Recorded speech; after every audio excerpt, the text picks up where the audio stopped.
FIA Business School e FIA Consultoria, soluções inteligentes e customizadas para a sua empresa, apresentam FIAcast.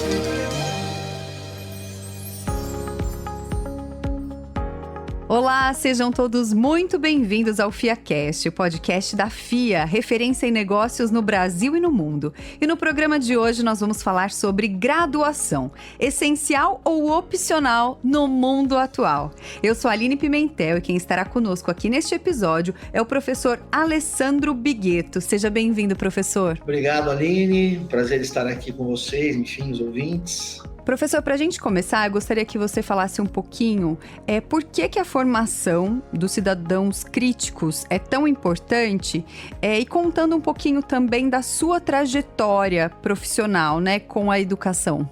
Veja bem, se a gente pensar assim, na tradição da formação ocidental, né, que é a nossa, na qual aqui nós nos incluímos, enfim, o pensamento crítico é um elemento assim fundamental. Como é que a gente pode definir o pensamento crítico em linhas gerais? Assim? Quer dizer, pensamento crítico é aquele pensamento em que a gente tem o desejo de buscar o conhecimento de forma mais profunda, que a gente tem a paciência para duvidar das coisas e não aceitar tudo do jeito que ela nos é trazida, ou do jeito que aparece, né? Até porque a gente sabe que conhecer a realidade às vezes exige da gente a dúvida, a busca, um empenho para a gente meditar um pouco mais sobre as coisas, assim, e até uma certa, vamos dizer assim, lentidão para chegar no conhecimento e afirmar as coisas, né? Então essa disposição assim para buscar profundamente, para analisar, para considerar as coisas, o cuidado para a gente ordenar, assim, um pouco de uma certa até um incômodo com a impostura, né, ou com aquele conhecimento muito superficial, eu consideraria isso como um pensamento crítico. Então, na nossa tradição ocidental, de novo, a gente vai observar que vários pensadores ou vários estudiosos do pensamento e da educação colocaram esses elementos como elementos fundamentais para a nossa formação. E por que isso é importante, assim, se a gente for pensar do ponto de vista da formação humana, né? Ou seja, na escola, ou seja, na universidade, enfim? É porque este tipo de raciocínio, de envolvimento com esta busca paciente em relação ao conhecimento, da dúvida, do empenho para buscar conhecimento, nos leva a uma capacidade de pensar com mais clareza, né? Nos leva a uma capacidade assim, de interpretar melhor, de distinguir melhor as coisas da realidade, uma vez que o conhecimento da realidade não se apresenta de forma tão imediata. Exige da gente reflexão, busca, exige da gente compreender melhor as coisas, né? E a crítica é fundamental nesse processo. Ou seja, então, desenvolver o senso crítico é fundamental para a gente desenvolver uma capacidade de conhecer, de analisar as coisas, de distinguir a realidade de forma melhor. E, obviamente, isso é importante porque isso nos faz capazes de questionar melhor as informações, analisar melhor as fontes, discernir melhor entre fatos e opiniões, olhar melhor para o conhecimento que é produzido, uma vez que nós somos sujeitos de conhecimento. O conhecimento nos distingue enquanto humanos, vamos dizer assim. Hoje a gente pode, inclusive, dizer que vivemos numa sociedade, para usar o termo sociológico, enfim, dos sociólogos contemporâneos, nós vivemos numa sociedade do conhecimento e nós precisamos discernir entre conhecimentos que são confiáveis, né, e conhecimentos que muitas vezes não são tão confiáveis ou até são produzidos com a intenção de serem falsos. Nós discutimos tanto socialmente sobre fake news. Então, veja, o conhecimento crítico é fundamental para que a gente guie bem as nossas vidas, para que a gente conduza individualmente bem as nossas vidas e coletivamente, contribuindo para uma sociedade melhor, para organizações melhores. Então, o conhecimento crítico é fundamental. E isso foi importante na minha formação. A minha trajetória, eu sou um professor formado na área de humanidades, né? Sou pedagogo, sou filósofo, sou historiador. E o pensamento crítico fez parte, assim, da minha educação, sabe? Do papel que teve na minha educação e na minha trajetória profissional. Alessandro, como que você enxerga o conceito de educação superior? Como que ela evoluiu ao longo dos anos? E quais os valores essa evolução revela sobre a sociedade? Olha, é uma boa questão e não é simples. O ensino superior, aos poucos, ele vai ganhar um status importante, né? E se a gente pudesse trazer os 3 principais valores, ou 4 principais valores do ensino superior, de como ele evoluiu ao longo da história, ao longo dos tempos, vamos datar assim, a partir da Idade Média, né? Numa sociedade, portanto, medieval, ainda ligado ao conhecimento, já ligado a um conhecimento de transmissão de um conhecimento importante, ligado à questão de uma leitura técnica das coisas, que faz parte do ensino, superior, saber fazer uma boa leitura, né? Transmitir um conhecimento e uma cultura importante para aqueles que chegam à escola, chegam à universidade, né? Para as disputas, os debates que existiam em torno de temas, em torno de teses. A universidade sempre esteve ligado a isso desde o seu início, desde Platão, passando pela Idade Média até hoje. Acho que esses são valores importantes da universidade.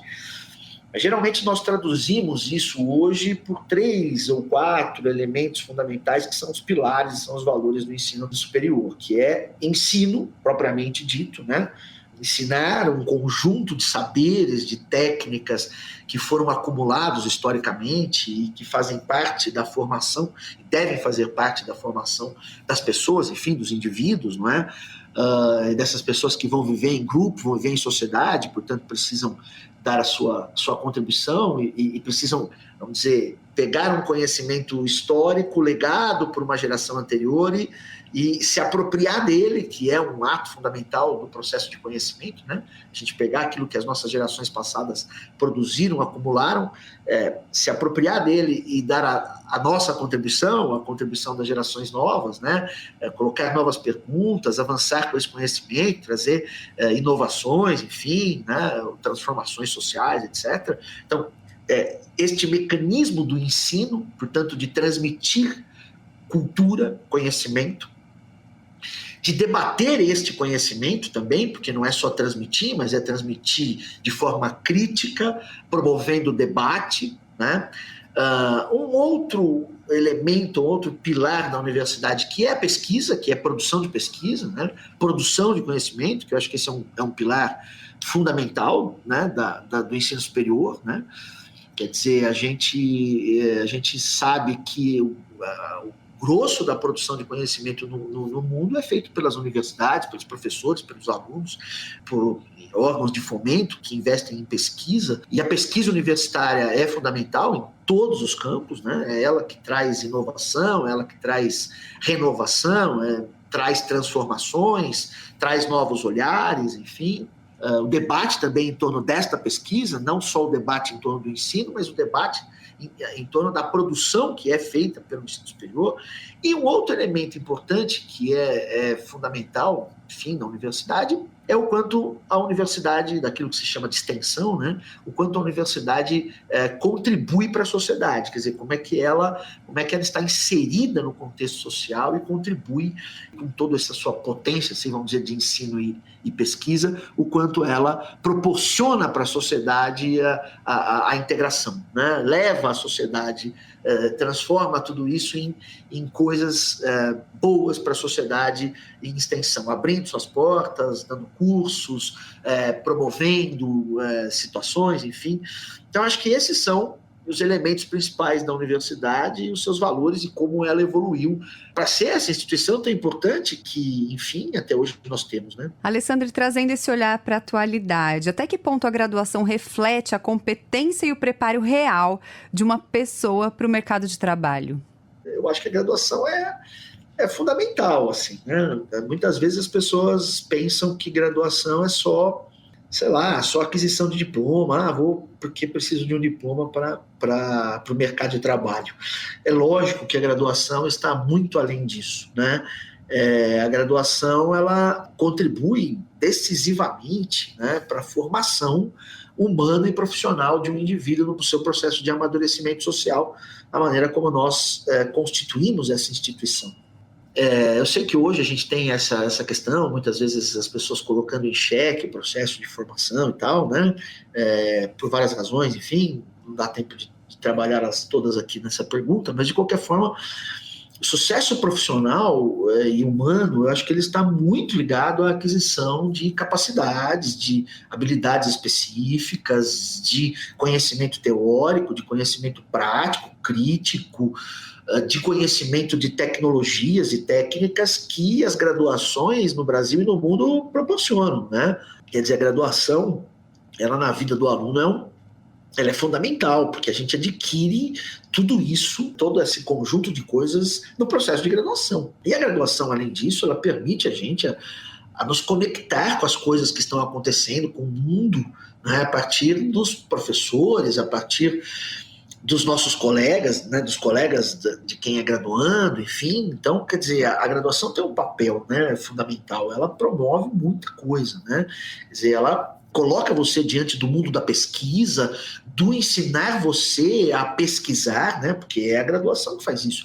Quer dizer, a graduação não só, de novo, transmite um conhecimento fundamental, mas ela, teórico, vamos dizer assim, não é só isso, né? Mas a prática, por exemplo, a teoria da pesquisa é fundamental, e os alunos, eles têm contato com isso, tem toda uma tradição de pesquisa dentro da universidade. Então, os alunos, eles adentram a um mundo incrível, que é o mundo da pesquisa, da descoberta, do compartilhar, do produzir um texto acadêmico para compartilhar o conhecimento, enfim.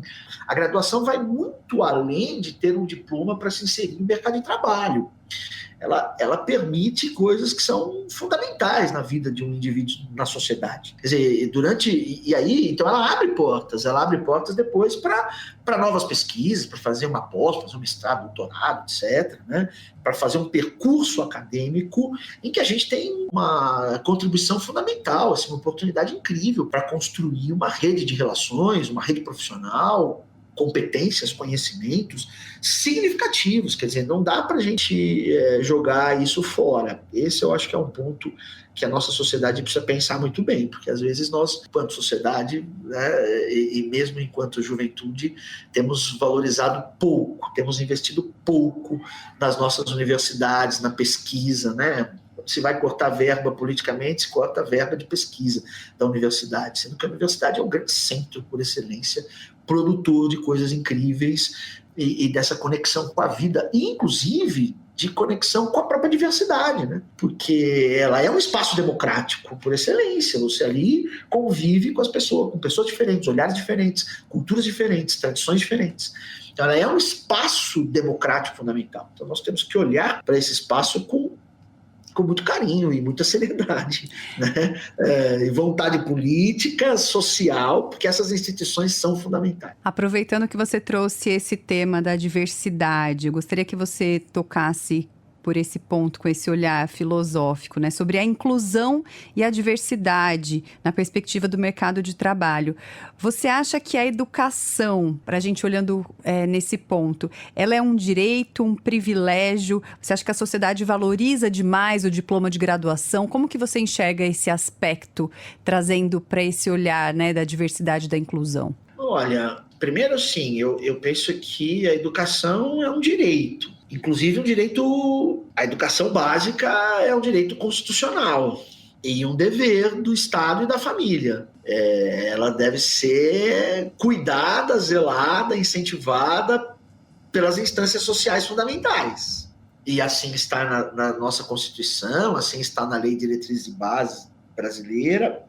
Quer dizer, ela visa o amplo desenvolvimento das capacidades do humano, da pessoa. E exatamente o preparo para o exercício de uma cidadania e, obviamente, qualificar para o mercado de trabalho. Quer dizer, o desenvolvimento hoje da pessoa humana, o desenvolvimento para o exercício da cidadania, e que, de novo, deve ser um direito de todos, é importante frisar, porque nós estamos numa sociedade brasileira, né, no século XXI, que ainda não garantiu isso como direito de todos. Ou seja, nós ainda não garantimos o direito universal à educação para todo mundo. Nós sabemos que ainda há pessoas analfabetas, que ainda há pessoas que não estão na escola, e esse foi o projeto, vamos dizer, brasileiro do século XX, né? Garantir educação para todo mundo como um direito. Então, nós ainda não o realizamos plenamente. Então, nós ainda temos o compromisso social de levar educação para todo mundo.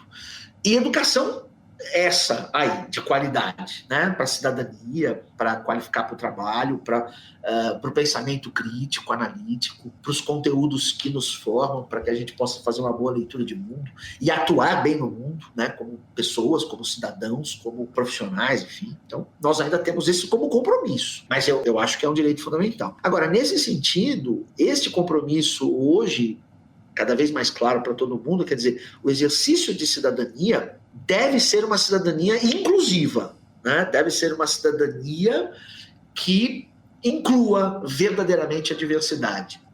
Então, veja, historicamente, nós constituímos muitas vezes uma certa valorização do humano e uma valorização de um certo tipo de cidadania excludentes, que nós valorizamos mais um grupo do que outro, né? Nós sabemos disso, nós sabemos que os grupos de homens brancos sempre foram muito mais valorizados do que mulheres, do que negros, etc. Nós constituímos uma cidadania, né, e uma humanidade excludente e privilegiadora de um determinado grupo. Mas hoje é muito claro para todos nós, é muito claro para aqueles que trabalham na educação, é muito claro para aqueles que estão na universidade, que este tipo de humanidade, vamos dizer assim, esse tipo de humanismo, né, ou esse tipo de cidadania precisa ser questionado para a construção de uma nova. E esta nova humanidade, esta nova cidadania, necessariamente passa pela questão da inclusão de todos, da inclusão igualitária nesse sentido, apesar de diversa, porque apesar da diversidade fazer parte como a gente sabe, né, da humanidade, nós somos diversos, etc. Mas garantir educação para todos, proporcionar uma experiência educacional verdadeiramente inclusiva para todos, para que a gente possa incluir todos os grupos, para que grupos humanos não sejam mais privilegiados do que outros. Então, nesse sentido, é uma educação humana para uma nova, talvez, né? Nós estamos ainda engatinhando nisso, a gente ainda discute isso, mas eu acho que está claro para todo mundo, né? Ou está claro para uma boa parcela da população, que a educação é um direito, esta cidadania deve ser inclusiva, esta humanidade é uma humanidade para todos, verdadeiramente para todos, sem excluir nenhum grupo, sem excluir nenhum gênero, para construirmos uma humanidade inclusiva e conectada verdadeiramente para uma sociedade mais consciente nesse sentido, né? Então é um desafio, e é um desafio da educação. Eu acho que esta hoje é uma finalidade da educação fundamental, da universidade, da escola, etc. Alessandro, e como você enxerga o papel das universidades em uma sociedade onde esse conhecimento e vai ser, né, cada vez mais acessível? Essa é uma boa pergunta. Acho que essa é uma pergunta em que, veja, as faculdades estão aí discutindo. Quer dizer, nós temos um conhecimento hoje no mundo digital, né? Nós temos um conhecimento hoje sendo produzido por inteligência artificial, né? Nós temos um conhecimento em que o aluno ele entra na internet e ele consegue praticamente o que ele quiser, ele consegue, em termos de conhecimento, ele consegue aulas. Neste mundo em que o conhecimento está bastante disseminado, digital, né? Eu diria até, para usar um termo aqui que todo mundo usa, que é do sociólogo Zygmunt Bauman, né? O conhecimento vai deixando de estar em lugares mais sólidos para se tornar mais líquido, né? No sentido de fluido, está em todo canto. Você pode, o computador, o celular, o teu relógio vai te levar. Isso traz um desafio grande, certamente, porque veja, o que os alunos e as pessoas em geral muito digitalizadas, né, pensam, por que eu vou à universidade se o conhecimento está cada vez mais disseminado? Então, o impacto dessa tecnologia na educação ela é boa por um lado, porque de certa maneira ela democratiza num certo sentido o acesso ao conhecimento, né? Isso é bom. Quer dizer, a internet traz uma questão de possibilidades como nós nunca tivemos, né?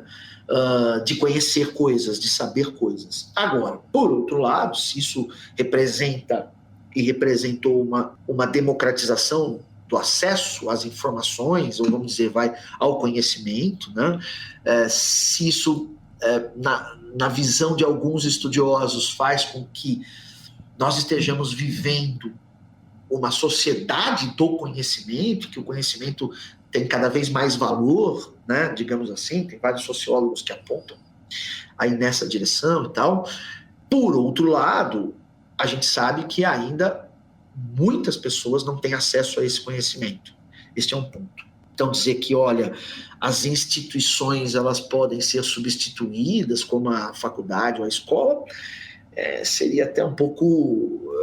seria exagerado, acho que seria até ingênuo num certo sentido, porque muitas pessoas não têm acesso a este conhecimento digitalizado dessa maneira.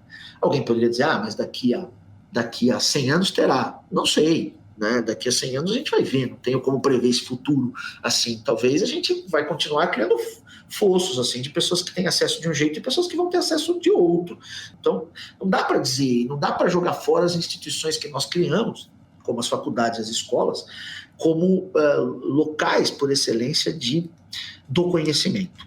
E um outro ponto ainda, que eu acho que dá para a gente pensar, é que é o seguinte, apesar de ter acesso à informação rápida e fácil, isso nem sempre é conhecimento, porque o conhecimento exige elementos dos quais nós falamos aqui agora de pouco. Exige uma troca, às vezes intensa, exige debates, conversas dinâmicas que a gente pode ter e deve dentro das escolas e das universidades. Exige uma rede de conexões, porque o conhecimento exige que a gente... Tudo bem, a gente pode fazer pela internet, mas não é a mesma coisa do que a gente estar ali com um professor ou com um grupo, dialogando, discutindo, entendendo de forma crítica, de forma analítica, de forma mais profunda, de forma mais provocativa. Então, apesar da informação estar bem disseminada e hoje ser fácil, a escola e a universidade, elas têm um papel que não é só transmitir, elas têm um papel que é promover pesquisa, elas têm um papel que é promover debate, elas têm um papel que é provocar. E não é só encontrar as informações, é saber fazer as perguntas, é saber colocar questões, é saber olhar para as coisas de forma a enxergar o que os outros não estão enxergando. Então, assim, não é apenas ir à internet ou ir a hoje qualquer espaço digital, enfim, e ter conhecimento, ou ter a informação. O conhecimento é um processo muito mais complexo, muito mais dinâmico, que eu entendo o seguinte, obviamente, o digital fará e faz cada vez mais parte do processo.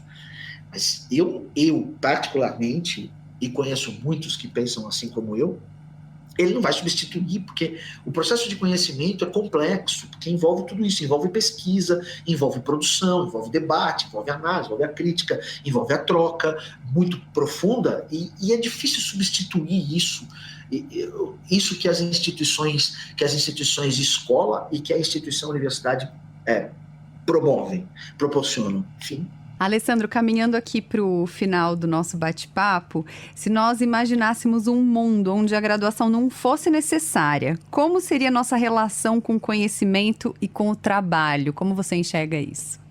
Olha, essa é uma pergunta difícil. Assim, obviamente, a graduação, nós instituímos um modelo, uma forma, né? Veja, historicamente, então, como é que nós instituímos o processo, né? Ensino básico, né? Que vai ali desde a alfabetização até o processo de desenvolvimento de habilidades, capacidades de compreensão de mundo, etc., no final de um processo escolar, e depois o ensino superior, e aí a graduação como um elemento do ensino superior. Essa é uma forma, né? Que eu acho que é uma forma que funcionou e funciona, ela é fundamental. Tal. Ela poderia não existir? Sim, poderia. Nós poderíamos criar uma outra maneira? Poderíamos, né? Poderíamos ter outras formas de acesso ao conhecimento, de produção do conhecimento, de crítica ao conhecimento, né? De análise do conhecimento, que faz parte do nosso desenvolvimento humano, que faz parte do desenvolvimento das nossas das nossas capacidades, e que para nós é um grande diferencial do ponto de vista humano, antropológico, né? Porque nós, seres humanos, somos seres frágeis, né? Se nós formos pensar a nossa fragilidade, é grande. Nós nascemos muito frágeis, né? E dependemos, assim, de cuidados especiais, etc., para vingarmos. E o conhecimento, a técnica, a tecnologia é o nosso diferencial, é o que nos fortalece, é o que nos faz ser o que nós somos do ponto de vista antropológico. Basta olhar a nossa história e o nosso processo evolutivo. Então, veja, estou dizendo isso por quê? Porque, assim, então, de novo, se a gente escolheu uma forma para disseminar isso, para promover isso, poderiam ter outras formas, isso é óbvio, né? Nós poderíamos criar outras até. Isso sim, tudo bem, mas eu não consigo imaginar uma sociedade humana, né, sem o conhecimento, sem o processo de desenvolvimento das capacidades humanas a partir do conhecimento, a partir da troca com os outros, porque nós vivemos conectados, né? Nós somos seres de conexão, nós somos seres de grupo, nós somos seres socialmente interdependentes. Então, eu não consigo, e interdependentes do ponto de vista das nossas necessidades, interdependentes do ponto de vista do conhecimento, do ponto de vista do que nós produzimos, do que nós trocamos. Então, eu não consigo imaginar uma sociedade em que isso não seja fundamental. Assim como eu não consigo imaginar uma sociedade em que, porque mesmo se a gente for pensar, mas a gente tem uma sociedade de inteligências artificiais, né? Hoje a IA, né, que se denominou a inteligência artificial, elas vão produzir. Veja, eu não sei bem, porque elas aprendem com a gente, né? Nós aqui damos conteúdo, vamos lá, alimentamos com tudo aquilo que nós temos, ou seja, nós é que historicamente acumulamos e produzimos conhecimento. E mais do que isso, não foi apenas pela nossa inteligência, assim, como se nós tivéssemos apenas uma inteligência, foi pela nossa inteligência, pelas nossas emoções, pelo contato com os outros, foi pelo nosso corpo, porque nós temos um corpo. Nós somos seres corporais e vivemos corporalmente com o mundo e com os outros. A inteligência artificial, ela não tem isso, né? Ela, não sei se ela vai ter nesse sentido. Então, ela depende daquilo que nós acumulamos enquanto conhecimento. Ela depende da nossa história, né? Se um dia ela vai produzir sozinha, independente, sem comando de ninguém, sem... não sei, ela depende da energia, depende de um monte de coisa que é fruto daquilo que nós conquistamos. Então, veja, de novo, por que eu estou falando sobre isso? Porque nós, seres humanos, de novo, dependemos do conhecimento. O conhecimento é fundamental para todos nós, é o que é o nosso diferencial. Então, eu não consigo, honestamente, imaginar uma sociedade, embora ela ainda não pudesse não ter graduação, a gente pudesse não ter, né, instituições dedicadas a isso desta forma, nós teríamos outro processo, nós teríamos processo de conhecimento que é fundamental. E o trabalho, né, ainda que a gente possa pensar hoje uma sociedade pós-trabalho, porque nós imaginamos que, de novo, né, a inteligência artificial, o mundo robotizado, digital, vai substituir o trabalho humano, o que eu não acredito. Mas tudo bem, há muitos autores, né, pensando nessa tendência, mas mesmo o nosso trabalho dependerá sempre de um processo de troca de conhecimento, sempre dependerá de um processo em que nós, daquilo que eu dizia da inteligência artificial também, ela depende de uma troca, nós somos seres de conexão, nós dependemos de que a geração ali, as gerações passadas transmitam a experiência, o conhecimento, a crítica, a sua análise, toda a sua experiência, para que a gente possa continuar. Este é o nosso grande diferencial enquanto seres, né? Às vezes até de uma maneira ruim, porque nós usamos isso para destruir, nós usamos isso para matar, nós usamos isso para oprimir. Sim, claro. Mas nós, mesmo para melhorar tudo isso, para criar uma sociedade melhor, um mundo melhor, menos opressor, mais inclusivo, como a gente já falando aqui, nós dependemos deste mecanismo fundamental antropológico que é o que uma geração lega para outra, o que uma geração dá para outra. E nós fazemos isso ainda, não é só mecanicamente, como transmissão. Nós fazemos isso com emoção, nós fazemos isso com afetos, nós fazemos isso com vivência.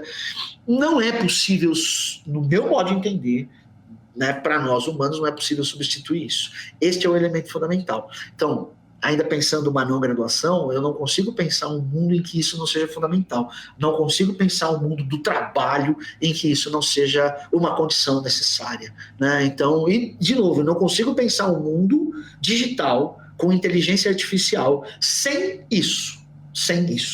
Porque esse é o elemento fundamental e que as pessoas às vezes perdem a noção. Essa inteligência artificial, ela está no mundo humano. Com o mesmo processo de transmissão de conhecimento, de alimentação, etc., humano, sendo programada para pensar ou para raciocinar como nós humanos fazemos. Com uma diferença, né? Nós humanos ainda somos seres de afeto, e isso nós não conseguimos transmitir à máquina. Os afetos, as vivências, e tudo isso faz parte do nosso processo de vida. E nós não conseguimos, não imagino que a gente vá conseguir se libertar disso, até porque isso é o que nos faz humanos, demasiadamente humanos. Muito bem, professor, muito obrigada. Esse papo foi com o professor Alessandro Bigueto e o episódio de hoje vai ficando por aqui. Muito obrigada pela presença, professor. Eu que agradeço a você, Aline, aquele que teve a paciência de nos ouvir, espero ter contribuído. Com certeza. Olha, o nosso papo foi extremamente enriquecedor, então conte com a expertise da FIA Consultoria, soluções inteligentes e customizadas para a sua empresa. Saiba mais em fia.com.br e até o próximo FIAcast. Tchau, tchau. Conte com a expertise da FIA Consultoria, soluções inteligentes e customizadas para a sua empresa. Saiba mais em fia.com.br.